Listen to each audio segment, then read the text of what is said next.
The Shoe Rainer Drawing Channel. Hi there, welcome to the Shoe Rainer Drawing School, and today I'm going to show you how to draw an explosion, but let's not talk about it, let's just...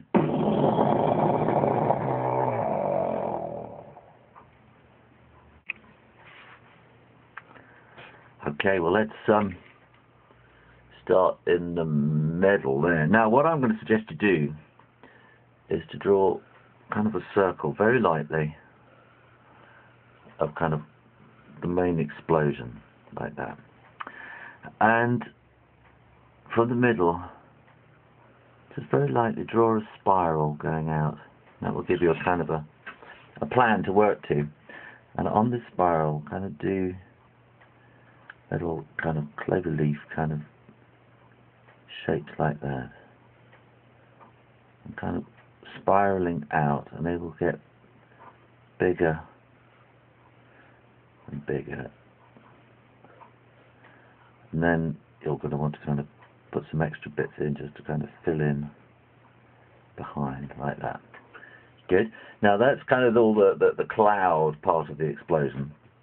If it's a really violent explosion, you're going to get bits kind of flying out, so you're going to want to have plan those bits in like that. Some will be coming quite towards you, so you're going to want to have some bit kind of within that. They're coming out at you. Have a bit coming from kind of there, maybe like that, and then other bits will be coming out from behind the explosion. So what you want to do is get these explosions, these bits that are flying out at you, sorted out first. So, you know, if they're kind of shrapnel-y bits like that,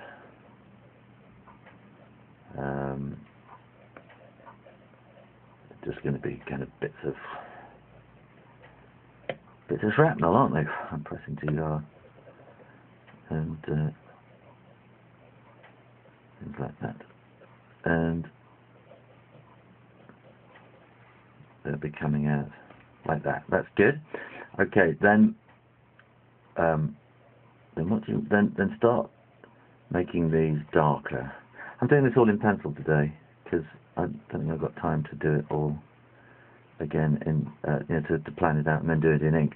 So gonna do that, and then you want to flick these lines out to the bit that's to the shrapnel that's exploding out, and again you're going to want that to kind of flick out there, and then make these much darker like that. And so these are kind of balloon smokes, balloons of smoke is kind of how I think of them. And don't just kind of join them like that. Make them kind of overlap, if that makes sense. So if you draw that bit there, and then that will kind of overlap there, and again that will overlap. So you might want to start with the kind of the middle balloon, and then the other two can kind of overlap out from it. Here again we're going to want those flicked out lines, sort of explosion force lines coming out like that. And there's that. That's a great big kind of line over there. Smaller one.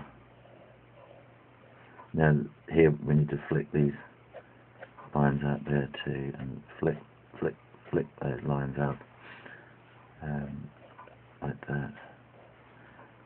And that will stop and go kind of behind the flicked lines, and so that gives you that kind of three-dimensional aspect to it.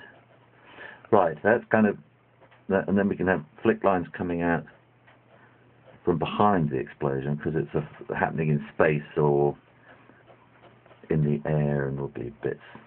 And maybe the flicked lines will be kind of on top of that because they're kind of going away. So you can have those little bits, smaller bits there, smaller bits going in different directions. You can just have general kind of explosion lines coming out, and maybe some little kind of wobbly, whooshy kind of marks like that. Now we need to shade it all in, and this is where it all gets a bit complicated. Let's imagine that the sun is shining from this direction.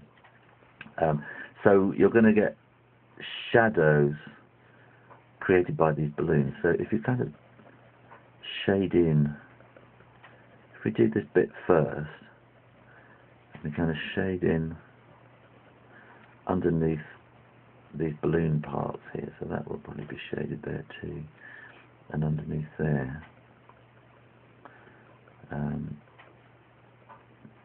That will come in around there, and then probably want to put a bit in there. It just kind of gives a bit of moulding to the bubbles or the balloons or whatever you want to call it.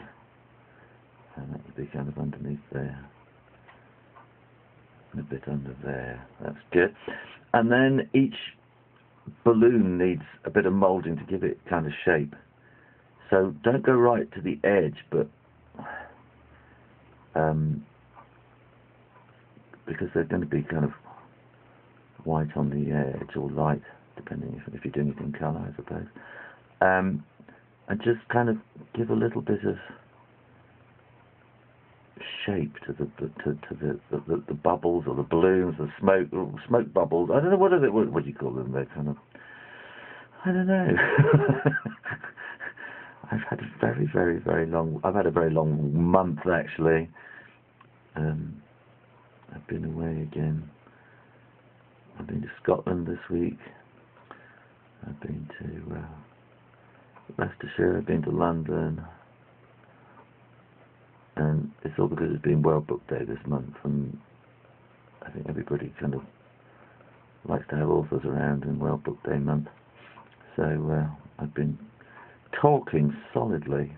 It feels like for the last month, and travelling, and I'm a little bit tired. So when I come to try and think of what the word is for a smoke balloon, my brain does not compute. Maybe somebody will come up with a good word for it. The kind of the bubbly smokiness of it, I don't know. And just slowly keep working your way around and kind of building up that kind of three-dimensional bubbliness of it. And I think that's actually pretty good. If it was more of a cartoon, then you might put some little stars coming out of it, things like that. And I'm looking in my camera. I think that's quite good actually, and I'm just going to call it quits. I think I haven't done too badly. So if you enjoyed that, actually I'll put a little bit of shading in underneath there just to bring out, that will bring out that bit of shrapnel coming towards it. If you enjoyed that and you like doing that, you have a go yourself, and keep coming back to the Shu Rayner Drawing Channel on YouTube and www.shu-tube.com, which is my own website where you can see these videos in schools and libraries. And if you did enjoy it, practice, practice, practice, draw, draw, draw, and keep coming back. And oh, don't forget to subscribe. I'll see you next time. Okay, take care. Bye.